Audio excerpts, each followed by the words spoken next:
Wade qui est un milieu de terrain du football comme arrière droit si c'est un milieu de terrain y a Baleba passé par équipe bi nga xamantene mom moy Lille sur les côtés y a de l'explosivité avec Joao Pedro, Mintei ak kan ak Mitoma nek tamit international japonais et si c'est une attaque dañuy am Danny Welbeck. Côté Brentford, il y aura quelques changements avec le départ de leur gardien qui nga xamantene mom moy Flecken mo nekkoon gardien ci équipe bi di Brentford dem na signé ci équipe bi nga xamantene mom moy Bayern Leverkusen. Donc Flecken a été remplacé par le deuxième gardien de Liverpool muy Kelleher nek international irlandais mom mo góolu woon ci match bi nga xamantene Sénégal football nako ak équipe bi nga xamantene mom moy Irlande ci équipe bu Brentford bi.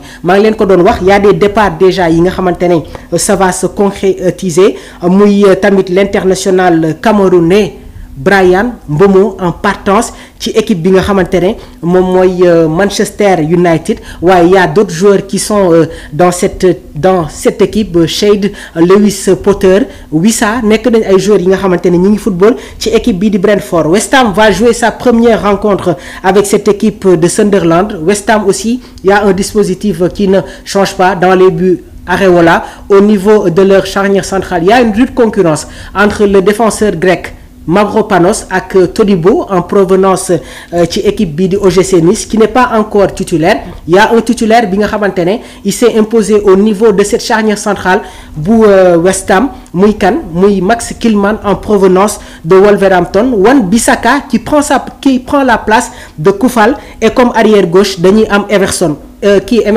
au niveau de leur milieu de terrain Thomas Soucek qui est un titulaire indiscutable. Ouais, am na concurrence avec l'arrivée de Guido Rodriguez, international argentin, passé par cette équipe du Betis Séville, sans pour autant oublier l'ancien milieu de terrain de l'Ajax Amsterdam, Edson Alvarez, moom tamit mi ngi ci bile équipe, Carlos Soler, Warspose. Ce sont des milieux de terrain yi nga xamantene ñi ngi football ci équipe bi di West Ham. Les Hammers en attaque, il y a Kudus, Bowen, Mikel Antonio bi nga xamantene subir na accident, Fulkrug ak Evan Ferguson en provenance de Brighton qui va être un joueur de West Ham cette saison. Côté Tottenham, il n'y a pas trop de changements. Dans les buts, il y a Vicario. Au niveau de leur charnière centrale, Christian Romero, Van de Ven, arrière droit, Pedro Porro, Udogie, international italien. Si c'est un milieu de terrain, Pape Matar Sarr.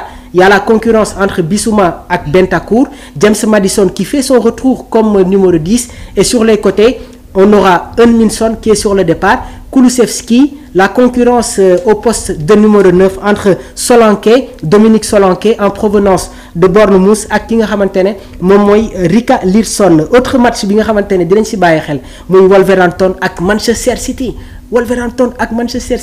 Je peux pas vous donner le 11 type de Pep Guardiola. Gis ngeen demb match bi nga xamantene football nako sur cette coupe du monde des clubs, il y a eu quelques changements waye nak amna ben dispositif bi nga xamantene japp nañ ne que mën nako mettre en place dans les buts. Henderson au niveau de la charnière centrale. On aura sûrement Ruben Diaz ak Vardiol bi muy nek Leipzig. Dans le football comme arrière gauche, il était beaucoup plus à l'aise dans l'axe central. Donc Ait Nouri qui intègre l'effectif des Citizens, Momo va jouer comme arrière droit, comme arrière gauche, comme arrière droit, il y aura de la concurrence parce qu'il y a une recomposition de style. Guardiola def nako envers Matheus Nunes qui est un milieu de terrain passé par Wolverhampton, mais saison bi nga xamantene si lañu joggé mom mo don football comme arrière droit au niveau de le milieu de terrain. Rodri qui fait son retour, donc mën nañu xaar ni la paire au niveau du milieu de terrain entre Rodri et Tidjani Reynolds. En attaque, il y aura de l'explosivité. Bernardo Silva, mom moy nek le capitaine cette année-ci, mom moy nek le capitaine des Citizens, donc mom mo wara jouer comme numéro 10. Et pour le trio d'attaque, Jérémy Doku ou Savigno, Erling Haaland ak Marmouche. Côté Chelsea dina football avec équipe bi di Crystal Palace.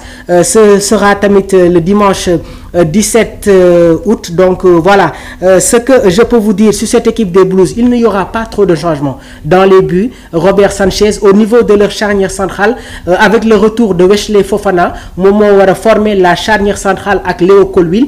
Trevoh Chalobah est sur le départ parce qu'il ne convainc pas trop sur cette fin de saison et ses récentes prestations avec l'équipe nationale bi di Angleterre, mais au niveau de leur défense on peut s'attendre à Reece James, Fofana, Léo Colwill ak Cucurella. Au niveau de leur milieu de terrain il y aura un trio, Cole Palmer comme électron libre, Moses Caicedo, Enzo Fernandez en attaque, Madueke, Pedro Neto ak Nicolas Jackson qui est sur le départ. maa ngi leen ko doon wax, Aston Villa rentré nañu en course pour recruter Nicolas Jackson qui avait été évoqué au niveau de Manchester United, mais Manchester dem nañu jëndi équipe bi nga xamante ne Manchester jëndi nañu joueur bii di Matheus Cunha, nekkoon tamit un joueur passé par cette équipe de Wolverhampton. Donc il y a un schéma qui ne change pas côté Blues de Chelsea. Côté Crystal Palace, Dean Anderson, c'est un schéma 3-5-2 maanaam mooy le schéma hybride. Donc Dean Anderson, au niveau de leur charnière centrale c'est une défense à 3 avec Gueye Lacroix ak tamit Chris Richard. Au niveau de leur milieu de terrain il y a le retour de Adam Wharton, nekk un excellent milieu de terrain qui va former ce milieu de terrain ak le Colombien Lerma. Sur les pistons, Mitchell ak Munoz et le trio d'attaque Eze, Ismaïla Sarr ak Mateta. Manchester United qui va évoluer cette année-ci avec un schéma 3-5-2. Il y a déjà des départs yi nga xamante ne commencé nañ ko évoquer au niveau de cette équipe de Manchester United. André Onana qui est sur le départ. Donc Manchester United ñi ngi jéem a renforcer wu au poste de gardien. Donc on peut s'attendre à un schéma à 3, Leny Yoro, Delic, Lisandro Martinez. Au niveau de leur milieu de terrain, Casemiro, Ugarte, tamit Mazraoui ou Diego Dalot, Patrick Dorkou. En attaque on peut s'attendre à un trio, Mason Mount, Bruno Fernandes ak kan ak Matheus Cunha. Arsenal il y a pas trop de changements dans les buts. Il y a Rea, dans leur charnière centrale Gabriel Saliba, ki nga xamante ne moom mooy Timber, Lewis Kelly. Au niveau de leur milieu de terrain il y a un autre départ qui se précise, Thomas Partey ba tey prolongé wul son contrat au sein de l'équipe des Gunners. Et Arsenal dem nañu recruter Zubimendi. Donc on peut s'attendre à un trio, Declan Rice, Zubimendi ak Martin Odegaard. Sur le trio d'attaque, Saka, Kai Havertz ak Gyökeres. Je le vois intégrer l'équipe de Miguel Arteta. lii moo nekkoon les matchs yi nga xamante ne moom moo war a am dans cette première journée de Premier League pour la saison 2025-2026. Donc ñu ngi leen di jaajëfal bu baax a baax. Un réel plaisir di leen retrouver saa su nekk fii ci biir Sport Life 221. Donc on va être dans la continuité, on va vous donner toujours les informations. Dans l'après-midi vous aurez votre fenêtre mercato fii ci biir Sport Life 221. di leen jaajëfal bu baax a baax di jaajëfal toute l'équipe de Sport Life 221. di leen jaajëfal encore une fois yéen ñi nga xamante ne yéen a ngi jël seen temps di ñu bàyyi xel. On va être dans la continuité, on va être beaucoup plus dynamique pour créer cette forte communauté au sein de Sport Life 221. jërë ngeen jëf.